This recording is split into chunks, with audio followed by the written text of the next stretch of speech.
Hey guys, welcome back to my channel Rewind That. It's your girl Miss K. So today we are going to be going over the season premiere of The Chi, season 3, episode number 1. Alright, let's get into it, guys. Okay, so the episode starts off with Keisha running late to her mother's wedding. So she gets there and walks down the aisle and gives her stepmother the stank look, okay? So I'm guessing Keisha either doesn't approve of her mother's relationship or she doesn't like her stepmother, Dre. So we also see that Jada attends the wedding with Emmett's father, Darnell. So from the looks of things, I thought they might still be getting it on, because they were kind of like having that love-hate chemistry that says they're smashing. But Jada was really pushing him off later on in the episode, so I guess not. Anyway, as they talk, we also find out that Darnell is going through a separation from his wife. Next, Kevin leaves the wedding and goes to Brandon's funeral. Now, before he enters the church, he sees Ronnie standing outside because he wants to pay his respects. So when he sees Kevin, he asks him to vouch for him. And Kevin is like, nah.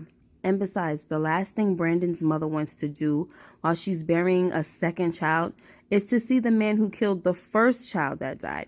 Anyway, so Mrs. Johnson, Brandon's mother, she gets up and says a few words. She lets the people know that she wasn't the best mom and all she had to offer Brandon was pain. But Brandon took that pain and made it something beautiful. She says he used it as fuel for his dreams. And I really can't lie, guys. This scene bothered me in a sense that it was just sad. Of course, I was not happy to see that they killed Brandon off, but we already knew that was going to happen.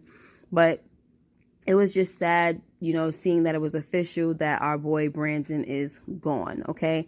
And of course, I felt bad for Mrs. Johnson, along with Emmett and Kevin and Brandon's cousin. I forgot his name. But we sure didn't see Jerica, at all. I was waiting for her to pop up some way, somehow, maybe even throughout the episode, but nothing, okay? So I guess when Jason Mitchell lost his job, she lost hers too. Anyway, so after the funeral service, Ronnie is still outside waiting to express his condolences, but he gets chased off by Brandon's stepfather. Then Duda shows up to introduce himself to Mrs. Johnson, and I'm like, ain't that a shame? She's looking at the man who most likely had her son killed. So Duda tells her, if you ever need anything, just give me a call. And he gives Miss Johnson a card. So Miss Johnson looks at him up and down and says, I don't need spit from you. And she tosses the card and walks away. And the way she was looking at Duda anyway, she probably was feeling like, yeah, this guy is a grease ball. He ain't up to no good.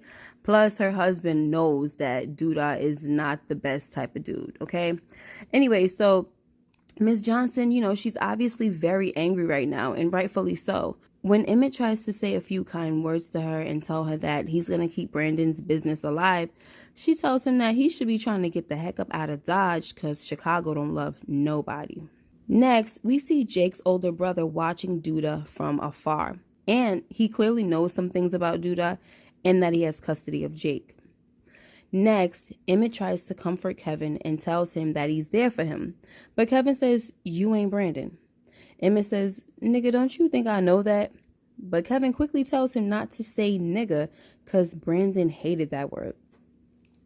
So Emmett says, I understand I can't take his place, but it won't stop me from having your back. Next, we're back at the wedding reception and it's confirmed that Keisha does not like Dre. She tells Kevin she can't stand her. And Kevin doesn't see why she cares since she's going to be going off to college in a year. Then we see Kev and the crew having some wine in the kitchen. Jake pours some wine out for his brother, and Kevin pours some wine out for Brandon. Next, Emmett goes out to talk to Keisha because he sees that something is bothering her.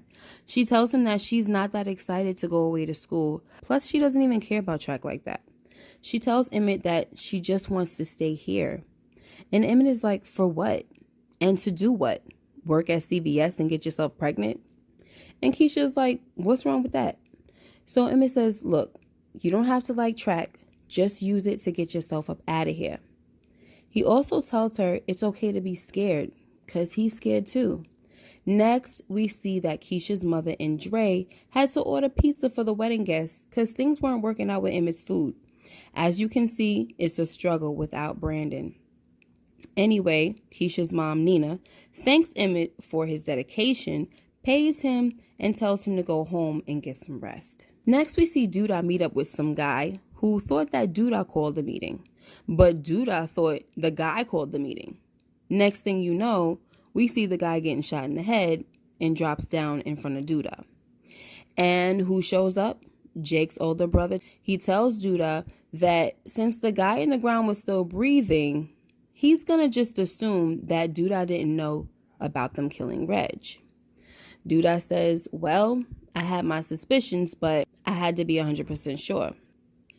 Anyway, Trig tells Duda that he wants his little brother back.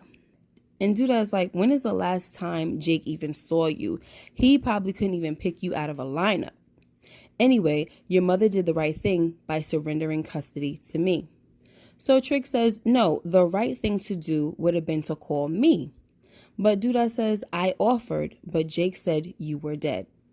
So to me, it's clear by this scene that Trig holds some type of weight. You know what I'm saying? I think it's kind of heavy, because if he could go head to head with Duda and there's like no consequences, then that means something, okay?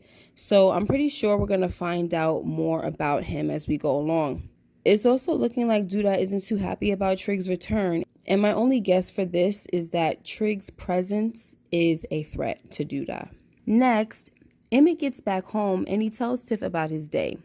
We also see that she's smoking weed, which makes me wonder if she's still pregnant, like what happened with all that. Anyway, so next, Keisha leaves Kevin and the boys home alone while she goes drop some money off to Emmett's apartment. So Tiffany tells Keisha that she doesn't mind her coming to the apartment, just don't come over here dressed like no hooker. So Keisha says, I don't want no parts of your situation. I'm dressed up for my man, not yours, boo. Then she leaves.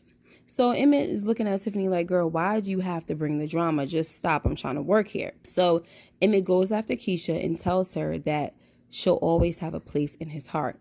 And, Keisha's like, at first, oh, boy, you need to stop being messy. But he's like, no, I'm serious, Anyway, so next, Trig meets up with him and Jake's mother and asks her how much she sold Jake for. He's like, just give me a number and I'll get him back. So she says $5,000. So Trig says, I'll give you $10,000, but you're going to have to go to the courthouse tomorrow morning and tell them you're clean and you want your son back. So she says, I don't know if I can. So Trig asks Imani, his girlfriend, to be excused so he could have a private conversation with his mother. Then he tells his mother that he never knew what it felt like to be wanted, and that's why him and Reg were so messed up. And he doesn't want that for Jake. He tells her that she never gave him anything in this life. This is all he wants from her. So his mom says, I didn't know you wanted him that bad. And he tells her, now you know. So she says, fine, I'll go to the courthouse. And for me, this scene was very touching, okay? I really liked seeing how Trig was fighting for Jake. And I hope this is genuine because it sure seems like it to me. So far, it's looking like he has a softer heart than Reg did. Therefore, he might turn out to be more of a father figure for Jake compared to Reg.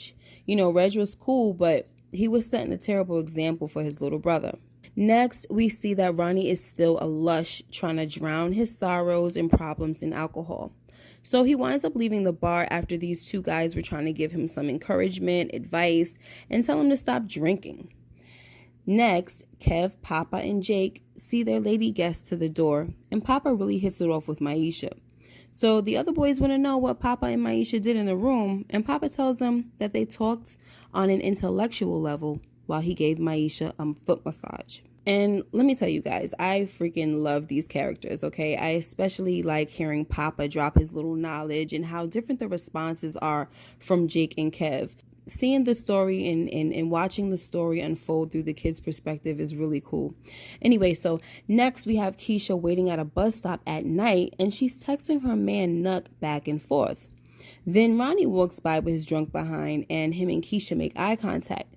She closes her jacket and turns her body away from him, and Ronnie keeps walking. So when the bus pulls up and opens the door, we see that Keisha is not there. We also see her phone on the ground, cracked, and a text coming through from Kev that said, "What time are you coming home? Tomorrow?" Whew. Wow, guys. And that was how the episode went. So it was pretty good. For the first episode, I really enjoyed it. And I'm not going to lie, I was very skeptical about watching The Chi without Reg and Brandon. All right. But after this episode, I'm definitely all in. And I really forgot how much I liked other characters besides Reg and Brandon. Characters like Emmett, Kev, Papa, and Jake.